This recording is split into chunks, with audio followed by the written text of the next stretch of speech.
ही देगा।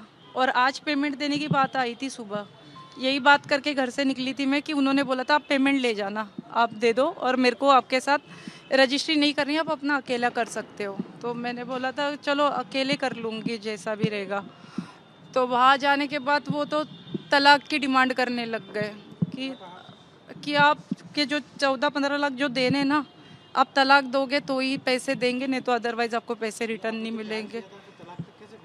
सर ये पैसों के खातिर ही हुआ है, मैंने तो कोई तलाक नहीं मांगा था इनसे। सर लग ही रहा है लव जिहाद है, पूरे पैसे ले लिए, मेरा धर्म परिवर्तन कर लिया। इनके कहने से मैंने नमाज स्टार्ट कर दी, रोज़े रखने स्टार्ट कर दिए और बुरखा भी पहनाने बोला। मैंने कोई बात नहीं, इसकी भी हरगिज़ नहीं करी कि कोई बात नहीं, उनके धर्म में जैसे रहते हैं वैसे रहूँगी। लेकिन उसके बाद भी अगर मेरे पैसे लेने के बाद मुझे इतना मजबूर करेंगे, मेरी ना ये डेंगू का इलाज चल रहा है, मेरे पास सारे रिपोर्ट पड़े, कल तक के रिपोर्ट सारे पड़े, उसमें भी कोई खर्चा नहीं देते। और इनकी पहले शादी हुई थी, ये बात भी मुझे नहीं पता थी, बहुत टाइम बाद पता चली, जब तक तो बच्ची वगैरह पेट में रह गई थी। क्या आपको अलग से रखा हुआ था कहीं मुंबई में या क्या? नहीं, यहाँ पर वेस्ट कॉलोनी में मैंने खुद लिया है सर। इन्होंने तो मुझे रेंट पे रखा था, तो वहाँ रेंट भी नहीं भरते थे, तो वहाँ से हमें निकाल दिया था। नहीं, यहाँ पर रामनगर में एक रेंट पे फ्लैट था, तो रातों रात उन्होंने भी खाली करवा दिया, ये बोल के कि तेरा पति रेंट ही नहीं देता वक्त से। फिर वो वहाँ से पैसे लाए थे, वो यहाँ पर सौदा करके घर ले लिया। अब पता नहीं उस बात को लेके तलाक पे आ गए। क्यों देना चाहता था, कोई वजह? सर ये बोल रहे कि पेमेंट मांग रही है तू जो दिया हुआ जिम में, और ये मैं मेरे पास नहीं रखने वाली हूँ। वैसे भी जो सामने पार्टी है ना, उनको देना था, ये बात पता है उनको। आप जो ऑनर है ना, उनसे भी बात करवा सकती हूँ, उनको तो सारी चीज़ें पता ही है। आपके पेरेंट्स को या कोई घर में जो है उनको बताया आपने वाली बात, या उनसे पूरा कट ऑफ है आपका? नहीं, आए हुए मम्मी पापा यही आए हुए हैं, बच्ची अभी उन्हीं के पास है मेरी। इससे बात हुई आपको, क्या कहा? नहीं, अभी तो उनसे बात हुई है, तो वो अभी जस्ट पहुँचे ही हम, अभी वो कार्रवाई करेंगे जैसा भी रहेगा। 2003 साल 2021 में हुआ था। प्रतिमा, और अभी भी वही नाम है, चेंज ही नहीं कराया था। क्यों नहीं कराया? वो बोले थे कि प्रॉपर्टी का डिस्प्यूट चल रहा है, तो अभी नहीं करा सकते। धर्म चेंज करा दिया, नाम चेंज? नाम चेंज कराना रह गया। लव जिहादी? सर लव जिहादी हो गया। हाँ सर, सर मैंने ना वो गूगल से नंबर निकाला था, और कोई जानकार है मेरे, तो मैंने उनको बताया था कि ऐसे ऐसे नंबर है। पुलिस वाले स्टार्टिंग में जब गई थी शास्त्री नगर, तो उन्होंने मना कर दिया था कि ये हम नहीं कर सकते करके, तो आप तो जाओ, कोर्ट का मामला है, कोर्ट में जाओ। तो किसी जानकार ने बोला था कि कोई विधायक है, तो उनके पास जाओ, हो सकता है आपकी सुनवाई हो जाए। हाँ सर, जानते थे मुस्लिम है, लेकिन ये नहीं बोला था कि आपको भी मुस्लिम बनना है, ऐसी कोई बात ही नहीं हुई थी। बाद में आपको मुस्लिम बना? हाँ, बाद में फिर मुस्लिम बन गए। फिर मंदिर आज भी है, उन्होंने हटाने बोला था, हमने कभी मंदिर भी नहीं हटाया। आप क्या चाहते, क्या हुआ? सर मैं तो मेरा हक चाहती हूँ, जो उनके वजह से मेरा घर मेरे नाम पे नहीं हो रहा है, और वो तलाक की डिमांड कर रहे हैं। वो तो बात की बात है, जब तलाक आपको नहीं रहना है, वो बात है, मैं दे भी दूंगी, लेकिन ऐसे परेशान करके टॉर्चर करके तो कौन करेगा। अब मेरे पैसे मांगने से मुझसे तलाक मांगेंगे तो फिर मैं कहाँ जाऊँगी। और 2.5 साल की बच्ची है, उनको पता है, वो भी बीमार चल रही है, उसकी ब्लीडिंग आती है नाक से। 15 लाख रुपए सर, 10 लाख तो मैं मेन ओनर को दे चुकी हूँ। विषय यह है कि प्रतिमा नाम की बच्ची मराठा है, महाराष्ट्रियन है, मुंबई से है ये। इस बच्ची का लगातार फ़ोन आ रहा था, मेरे सभी फ़ोनों पे संपर्क साध रही थी, मिलने के लिए कह रही थी ये, और अपनी कोई बात और कोई पीड़ा है, समस्या है, तो उस बात को कहने के लिए मिलना है। तो मैंने कार्यालय का इनको संपर्क सूत्र दिया, मैं कहा आप कार्यालय पे आके मिल सकती हैं। और ऐसा नहीं कि ये अकेली एक बच्ची, ऐसी कई बच्चियाँ कई बार पहले भी आ चुकी है, और मुस्लिम बच्चियाँ भी आ चुकी है इस प्रकार की कई बार समस्याएं लेकर। ये बच्ची जब आई, रोने लगी और अपनी बात कही, तो सुनकर बड़ा मन में विचार आया कि हम बहुत समय से बात कह रहे हैं कि इस प्रकार के कई जिहाद चल रहे हैं, उन जिहादों में भोले भाले लोग फंस जाते हैं, और फंसने के बाद में जब वो लुट जाते हैं तो उन्हें एहसास होता है, या फिर वो बोरी में कटे हुए मिलते हैं, या फ्रिज में कटे हुए पाए जाते हैं, या वो किसी रोड किनारे मरे हुए मिलते हैं। ये इस प्रकार के कई जिहाद चल रहे हैं, उस जिहादों में एक प्रकार का जिहाद है। इसकी बात जो समझी और जिसने कहा, लिखित में दिया है, इसने कहा मुझे मदद चाहिए, मैं काफ़ी समय से मदद मांग रही हूँ, मेरी मदद हो नहीं पा रही। विषय क्या है बहन? मतलब विषय ये है कि मैं भी, डेंगू है, बुखार है, मेरे 2.5 साल की बच्ची, उसको भी बीमारी है।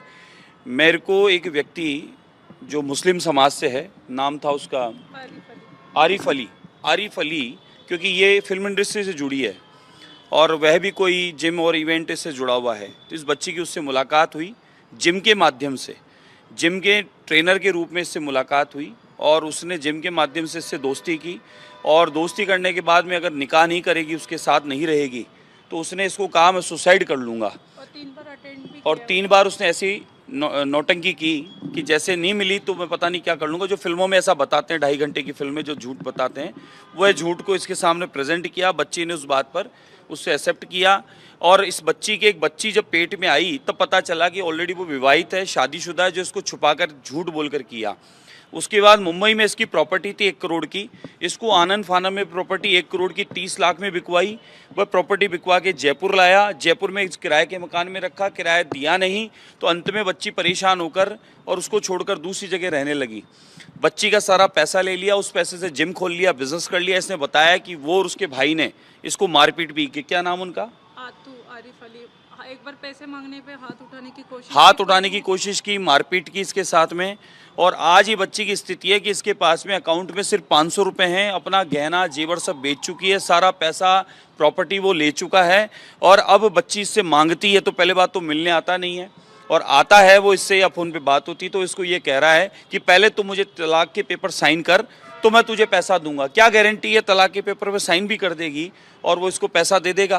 पहले ठगी गई है, इतनी बार लगातार ठगी हो रही है। इस पर प्रेशर दिया, गुरका पहनेगी, तेरे को नमाज पढ़नी पड़ेगी, पूजा प्रार्थना नहीं करने दूंगा। एकमात्र इसके निशान बचा है, वो दिखाना। एक निशान बचा है सिर्फ ये ओम का, बाकी सारे निशान मिटा दिया गया है, खान पान बदल दिया गया है, कपड़े पहनावा बदल दिया गया है। यानी प्यार के उस चक्कर में, उस जाल में, उस जिहाद में इतना फंसाया कि ये मजबूरी में वो जो कह रहा वो ये कर रही है और आज भी करने को तैयार है।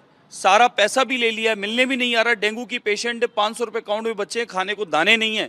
2 माँ बाप बूढ़ों की जिम्मेदारी इसकी है, एक बच्ची 2.5 साल की इसकी जिम्मेदारी है और ऊपर से वो इसको आज ताड़ना दे रहा है, प्रताड़ित कर रहा है। तो सीधा सीधा जिहाद का मामला है साहब। इस प्रकार से भोली भाली बच्चियाँ, महिलाएं फंस जाती हैं, फंसा दिया जाता है, उसके बाद में टुकड़े करके बोरियों में डाल दिया जाता है। और ये उससे पहले अपने आप को बचाती हुई ये मेरे पास, मेरे कार्यालय खुद आई है। मैं जानता भी नहीं था इसको। पूरा दिन बैठी रही है ये।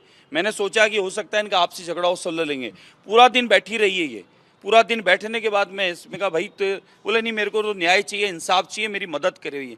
तब मैं यहाँ आज पुलिस कमिश्नर लेके आया हूँ इसको, और ये खुद ही अपनी शिकायत दर्ज करा रही है। कोई वकील नहीं है साथ में, खुद ही अपनी शिकायत जो इसने कहा है वह दर्ज करा रही है। और जो अत्याचार हुआ है, जो इसके साथ में जिहाद हुआ है, जिस प्रकार से ताड़ना इसको दी गई है, सारी संपत्ति, पैसा, प्रॉपर्टी सब ले ली, इसका धर्म बदलवा दिया, इसके आंसू नहीं सूख पा रहे। स्थिति देखें आप बच्चे की, पता नहीं कितनी अनगिनत कैसी बच्चियों के साथ इस प्रकार की हो रहा है। ये बोली कि मैं हज़ारों बच्चियों को बचाना चाहती हूँ, जो हज़ारों बच्चियाँ फंस रही है, जिनके साथ भी अत्याचार हो रहा है, और लव जिहाद के माध्यम से या जिम के ट्रेनर के माध्यम से या अन्य कोई और माध्यम से बच्चों का जो जीवन खराब किया जा रहा है, मैं उनके लिए मैं कहा तेरे को सामने आना पड़ेगा, बोलना पड़ेगा, कैमरे पे आना पड़ेगा, बोले मैं तैयार हूँ। इससे पहले मेरे लाइव बोला, उसके बाद ये कमिश्नरेट आई और आपके सामने बता रही है, ये सच्चाई है। तो मेरी तो प्रार्थना है, सबसे निवेदन है कि इस प्रकार के इन जिहादों से बचें और अपने आप को बचाने का प्रयास करें, नहीं तो ऐसे इस प्रकार से ठगाए जाएंगे।